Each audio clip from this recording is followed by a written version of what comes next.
জারির ইবনু আব্দুল্লাহ রাদিয়াল্লাহু থেকে বর্ণিত, রাসূল সাল্লাল্লাহু আলাইহি সাল্লাম বলেছেন, আল্লাহ তাআলা সে ব্যক্তির উপর অনুগ্রহ করেন না যে ব্যক্তি মানুষের প্রতি দয়া করে না।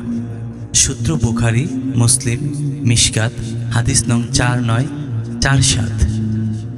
আয়েশা রাদিয়াল্লাহু তাআলা আনহা থেকে বর্ণিত, একদা এক মহিলা তার দুটি কন্যা সাথে নিয়ে আমার কাছে আসলো।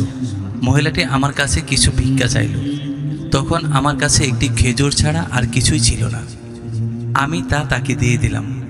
সে তা দুই ভাগ করে তার দুই কন্যাকে দিল এবং নিজে তা থেকে কিছু খেলো না। তারপর সে উঠে চলে গেল। এমন সময় নবী করিম সাল্লাল্লাহু আলাইহি সাল্লাম বাড়িতে প্রবেশ করলেন। আমি ঘটনাটি তার কাছে পেশ করলাম। তখন তিনি বললেন, যে ব্যক্তি কন্যাদের ব্যাপারে সমস্যার সম্মুখীন হয় এবং তাদের সাথে উত্তম আচরণ করে, তাহলে এই কন্যাগণ তার জন্য জাহান্নামের অন্তরাল হবে। সূত্র বুখারী, হাদিস নং 5995, মুসলিম, মিশকাত, হাদিস নং 4949।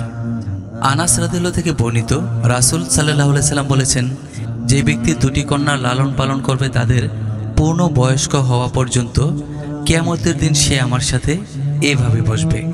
এ বলে তিনি নিজের আঙ্গুলসমূহ একত্রিত করে দেখালেন। সূত্র মুসলিম, মিশকাত, হাদিস নং 4950।